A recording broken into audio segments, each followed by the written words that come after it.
All right, God, I feel like a whole new person. I got a haircut. Thank God, finally. Long time coming. And also a long time coming.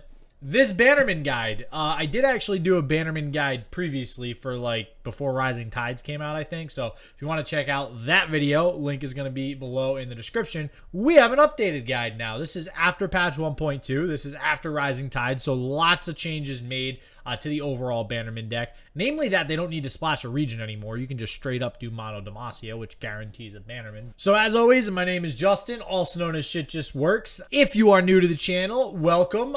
Definitely consider hitting that subscribe button, turn on the bell, of course, so you know whenever I bring out a new video. And if you are looking for a Bannerman deck guide, which is definitely more of a beginner sort of deck in my opinion too. So like if you're new to the game, this is definitely a good deck to play on the early parts of the ladder.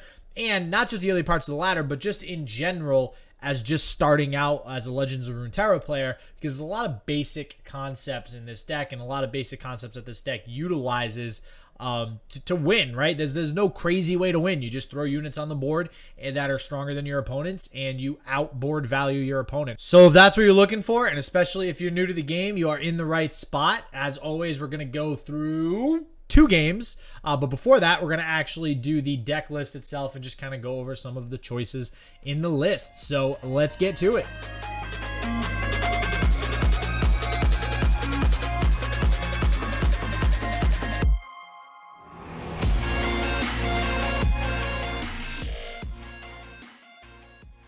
This deck is very popular. It's been popular since the game's inception. Obviously, like I mentioned, a lot of new changes since Rising Tides and patch 1.2.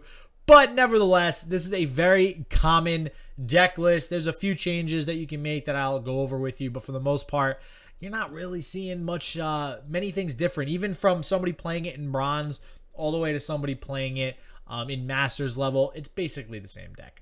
Also, something to note, it's not the cheapest deck, but it's definitely not that expensive. You're looking at 5 epics on top of the 6 champions, and honestly, you could probably cut 1 Unyielding Spirit if you really, really, really wanted to. You could probably even cut both if you're on really low ends of the ladder, but the higher up you get on the ladder, you will need probably 2, sometimes even 3 Unyielding Spirit is what people are playing now. So just something to note if you are looking for a decently cheap deck. It's not going to break the bank. So here we go. All right.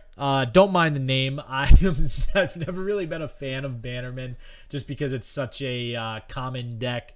I'm very anti like what everybody's playing most of the time. But we try to do as many meta decks on this channel as we can, and that's why we're going over this. So as far as the 1-drops are concerned, it's always Cithria, it's always Fleet Feather, right? Sometimes you will see less of Cithria. I'd say the lower on the ladder you are, the more 1-drops you're going to play. I personally like playing more 1-drops just because I like the consistency of being able to curve out on turn 1, 2, 3, draw 1-drop, draw 2-drop, draw 3-drop, and even usually you'll curve out the entire first 6 turns, right?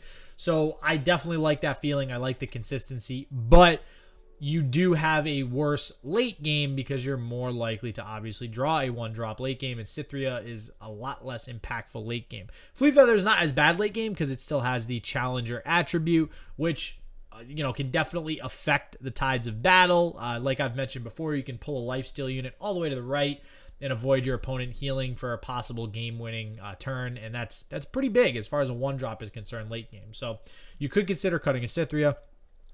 Ranger's Resolve is absolutely nuts. You're actually going to see it in one of these games. Just 1 mana burst spell I still think is insane for this card, because you'll see in, I think it's the second game, I literally saved 2 of my units just by playing this card. And it's pretty nuts. And you can save, sometimes 3, 4, 5 units just by playing this card, depending on how your opponent lines up their blocks. So definitely always want to be playing this. I've seen some people play it at 1 as opposed to 2. I've seen people play 3. 3 Brightsteel Protector, pretty much always going to be a 3 of in this deck. Fleet Feather, by the way, is also always a 3 of no matter what. Brightsteel, always a 3 of. Very good to curve out with Fleet Feather on turn 1. Play Brightsteel, now you have a Challenger with Barrier. Feels really good. War Chefs, always a 3 of. Just a good mid-range card in general. Fiora and Garen, obviously, are the champions in here. Fiora also works nicely with Unyielding in some matchups. Obviously, not being able to kill Fiora helps her get her effect, or her game-winning effect, I should say, off. Laurent Protege is something that has made its way back in. So this whole Grizzled Ranger, Loyal Badger Bear stuff, right? Like that's been around since Grizzled Ranger's out. Grizzled Ranger got nerfed, as did Loyal Badger Bear. And they were definitely minor nerfs, so these cards are still outstanding, which is why usually they're played as a 3 of for each of them. In this deck, I actually decided to go with a 2 of Loyal Badger Bear and 1 of Laurent Protege. Laurent it's just more on par with Badger Bear now that Badger Bear is at 3 attack. You're only getting 1 less attack, but you're getting Challenger, and Laurent can definitely be pretty helpful. Something like Ruthless Raider, he can challenge and get rid of pretty nicely. A couple other, Jagged Butcher, things like that. Bannerman, self-explanatory. Garen, again, also works well with Unyielding Spirit. Swiftwing Lancer, always a 3 of. Anything that's that big replaces itself and has Challenger. It's one of the best cards in the game. I think I actually put it as one of the best cards in the game in another video, so if you want to check that out, it's also going to be in the description below. It's in the top 10 best cards that are not champion. And I think Cytheria was in there too, but Cytheria, usually a 3 of. I've seen it as 2 of. Like, you definitely don't want to play less than 2, and you want to be playing 3 if at all possible. Such a good overall card. And then Unyielding Spirit on Garen or Fiora is just crazy. Garen especially. Garen just becomes super dangerous, being able to rally every turn if you can get this off. To turn 5 Garen, turn 6 Unyielding Spirit. You're probably going to win by turn 8. So overall, pretty straightforward deck. You play your hand on the field. You try to kill your opponent before they kill you. You can't get any simpler than that. So without further ado, let's get into actually seeing some gameplay now. All right, guys. So this first matchup is going to be against Keg Control. We get some TF Gangplank action coming down the pipe. And for those of you who don't know Keg Control, they basically are trying to use things like the Dreadway, Riptide Rex, Commander Ledros, finish out the game. They have lots of removal, too. Usually they're playing Vengeance, so that's something that they're going to want to be playing on our Garen or Cytheria. Usually they have Grasp of the Undying, Withering Wail, stuff like that. So definitely lots of removal. Our opponent actually starts with a Vile Feast, right? Now we want to be curving out. So our hand is not the greatest. We didn't draw a 2-drop, which is very unfortunate. Usually we are able to draw a 2-drop with the way that the deck is constructed. There's like 6 of every drop, I think. And you want to be able to curve out 1, 2, 3, 4, 5 in the first 5 turns or so, if possible. We do have 2 Grizzled Ranger. Grizzled Ranger is like almost always a keep in your first hand. It's just a strong card in general. It replaces itself. It's just really, really good, right? Our opponent, however, is doing a good job of playing this matchup honestly how they should. And 9 times out of 10, when you're playing somebody with a Bannerman deck, you as the Bannerman player, your opponent is going to be trying to actively remove your units regardless of anything else. Like if they don't, summon their own units, they don't care as long as they're getting rid of your units, because if you start to have more units on the field than your opponent, that's when you become scary to them and you start pushing for game, threatening for way more damage than they can probably deal with at this point in time. Our opponent does also have heal with things like Grasp and Withering Wail, most likely. So that is something to take into consideration if we do start to get aggressive. So that's why they played that Vile Feast to, try to get that Cytheria off the board as quickly as possible. Cytheria herself is not dangerous, but there's a lot of times where you're going to have a Cytheria on the field and it just chills. You don't even have to attack with her. She just chills there for a few turns and then you draw into a Bannerman and now all of a sudden she becomes a 3-3, which is a lot different. It's a lot more threatening. The difference between a 2-2 and a 3-3 is absolutely insane, right? So we got a Cytheria here on turn 6. Cytheria on turn 6 always feels good. We do actually attack with the Badger Bear, which you can see me pulling it back here and going back and forth. The thing I'm considering here is, okay, do I not attack with the Badger Bear in the event that I draw a Bannerman, right? Because even though they're getting buffed with Cytheria, they're still going to get killed by the blockers, and the blockers, unfortunately, are 3 attacks, so the Fearsome doesn't matter. So I actually lose a decent amount of followers here, which is honestly better for my opponent. I mean, even though we traded pretty evenly, it's better for my opponent. Now, I get punished bad for that. I literally top deck into a Bannerman. If I didn't attack with those Badger Bears, I'd be in such a commanding position right now. I'd be able to play probably the Brightsteel followed by the Bannerman. I'm still able to play the Fiora in the Bannerman, so regardless, I mean, it's still decent. Even if I had Bannerman the Badger Bears, they would have only gone up to 2 life anyways. So, it's a trade-off, right? Because you got to figure my opponent also would have had 2 other followers on their field.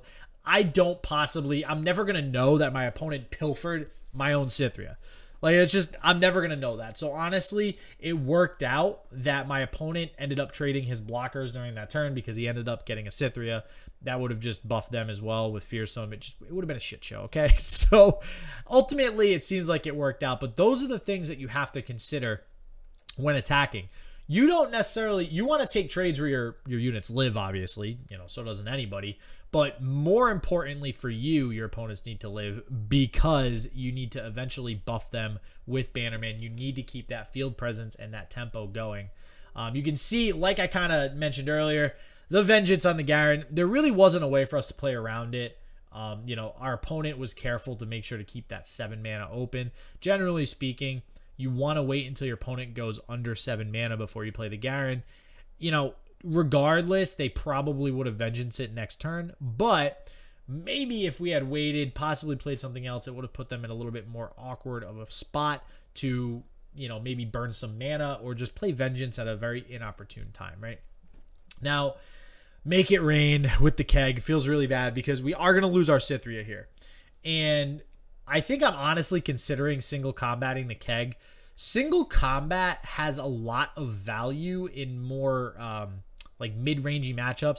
This is technically a control deck, right? But it has Gangplank, it has Riptide. Like, there are followers and champions in this deck that are pretty chunky, pretty beefy, that a single combat on something like a Swiftwing or a Garen to level it up will help with. So I do decide to actually save the single combat and just toss the Cythria. I do end up actually drawing another Cythria, so not a huge deal here. Also, with this 4 Demacia, one of the reasons why this 3/3 guy that gives you a 4 Demacia, like, I don't even know his name because nobody plays it, it's slow speed, which is really not that great. There's a lot of ways to kind of get around it. Like, you can see there, my opponent actually killed one of my followers during me playing the 4 Demacia to avoid me getting, maybe an additional buff from it on my Grizzled Ranger. It still ends up working out for me because of the beefy units that I have on the field.